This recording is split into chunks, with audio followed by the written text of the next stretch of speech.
ಅಯ್ಯೋ ಇಲ್ಲಿ ಯಂಗ್ಸ್ಟರ್ಸ್ ಅವರೇ, ಹುಡುಗರನ್ನ ಕೇಳ್ರಿ, ಆಯಾ ಗಾಯ ಪ್ರಾಯ. ಇವಾಗ ಇಲ್ಲಿ ಯಾರು ನಿಂತಿದ್ದಾರೆ ಅಂದರೆ ಶೋಭಾ ಕರಂದ್ಲಾಜೆ, ರಾಜೇಗೌಡರು. ನೀವು ಇವರಿಬ್ಬರಲ್ಲಿ ಯಾರನ್ನು ಗೆಲ್ಲಿಸ್ಬೇಕು ಅಂತ ಇದ್ದೀರಾ? ಶೋಭಾ ಕರಂದ್ಲಾಜೆ. ನಿಮ್ಮ ಅಭಿಪ್ರಾಯ? ಸರ್, ಯಾರಾದರೂ ಬರಲಿ, ಇರೋದನ್ನು ಹಾಳು ಮಾಡಿದಿರೋ ಉಳಿಸ್ಕೊಂಡವ್ರೆ. ಅಲ್ಲ, ಯಾರು ಮಾಡ್ಬೋದು ಅದನ್ನ ಎಲ್ಲರೂ ಹೇಳ್ತಾರೆ ಸರ್. ಯಾರನ್ನೂ ಏಕತೂಕ ಮಾಡೋಕ್ಕಾಗಲ್ವಲ್ಲ ಸರ್. ಇವಾಗ ಏಕತೂಕ ಮಾಡದಿದ್ರೆ ಓಟೆ ಹಾಕಲ್ಲ. ಅದಕ್ಕೇನು ಮಾಡಬೇಕು ಅಂದರೆ ಒಂದು ತೂಕ ಹಾಕ್ಕೊಳ್ಳಿ.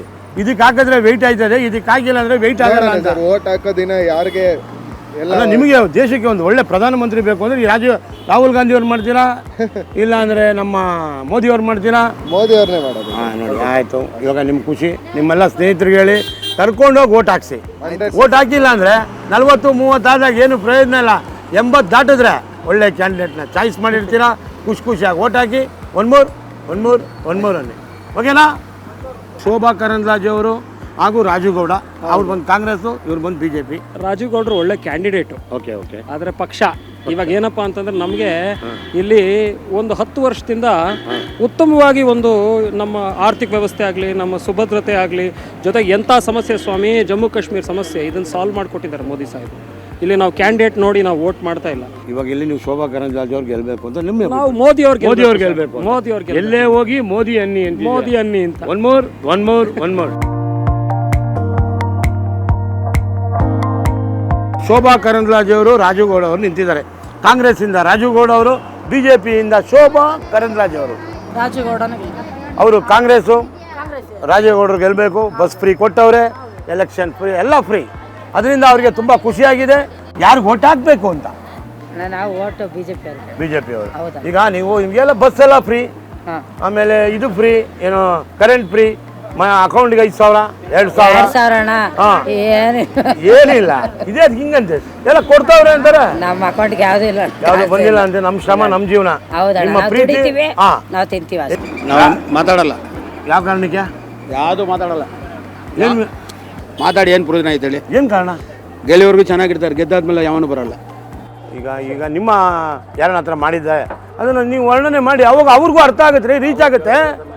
ನೀವು ಇಲ್ಲೇ ಹೇಳ್ಬಿಡೋದಲ್ಲ, ನೀವು ಮನಸ್ಸಲ್ಲಿ ಇಕ್ಕೋಬೇಡಿ, ಪ್ರಪಂಚಕ್ಕೆ ಕೇಳಿ ಏನಾಗಿದೆ ಅಂತ. ಅದನ್ನು ಕುಂದುಕೊರತೆ ವಿಭಾಗದಲ್ಲಿ ವಿಂಗಡಿಸೋಣ.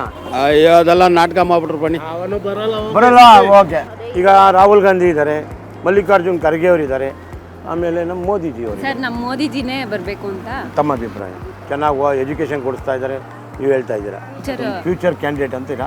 ಧನ್ಯವಾದಗಳು. ತಮ್ಮ ಅಭಿಪ್ರಾಯ? ಮೋದಿಯವರು. ಕಾರಣ? ಈಗೆಲ್ಲ ಬಸ್ ಫ್ರೀ, ಆ ಫ್ರೀ, ಈ ಫ್ರೀ ಎಲ್ಲ ಕೊಟ್ಟರು, ಅವ್ರಿಗೆ ಹಾಕಲ್ವಾ? ಪ್ರೆಸೆಂಟ್ ಅದು ಬಸ್ ಫ್ರೀ ಇರ್ಬೋದು, ಫ್ಯೂಚರ್ ತುಂಬಾ ಇಂಪಾರ್ಟೆಂಟ್. ಫ್ಯೂಚರ್ ಬಗ್ಗೆ ನೀವು ಯೋಚನೆ ಮಾಡ್ತಾ ಇದ್ದೀರಾ? ಅವ್ರಿಗೂ 10 ವರ್ಷ ಆಯ್ತಲ್ಲ ಸರ್? 10 ವರ್ಷ ಆಯಿತು. ಪ್ರೋಗ್ರೆಷನ್ ತಾವು ನೋಡ್ತಾ ಇದ್ದೀರಾ ಎಲ್ಲ ಕಡೆಯಿಂದನೂ. ಸೊ ಇವಾಗ ನೋಡಿದ್ರೆ ಲಾಸ್ಟ್ 10 ಇಯರ್ಸಿಂದ ಎಕನಾಮಿಕ್ ಸ್ಟೇಟಸ್ ಎಷ್ಟು ಹಿಂದೆ ಇದ್ವಿ, ಇವತ್ತಿಗೆ 5ನೇ ಸ್ಥಾನ ಇದ್ದೀವಿ. ಹೇಳ್ದಂಗೆ 3ನೇ ಸ್ಥಾನಕ್ಕೂ ಬರ್ತೀವಿ. ಪ್ರೋಗ್ರೆಷನ್ ಎಲ್ಲ ಕಡೆಯಿಂದನೂ ನೋಡ್ತಾ ಇದ್ದೀರಾ ತಾವು ಕೂಡ. ಸೊ ಮೋದಿಯವರು ಬರಬೇಕು.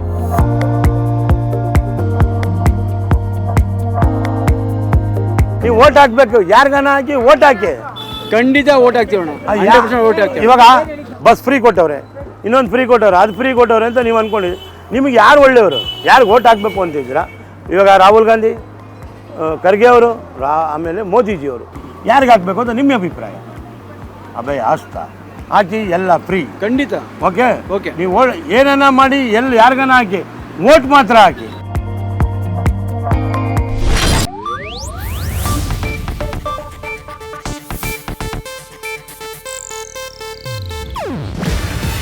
ಇದು ಏಷ್ಯಾನೆಟ್ ನ್ಯೂಸ್ ನೆಟ್ವರ್ಕ್ ಪ್ರಸ್ತುತಿ. ನೀವು ನೋಡ್ತಿದ್ದೀರಾ ಏಷ್ಯಾನೆಟ್ ಸುವರ್ಣ ನ್ಯೂಸ್.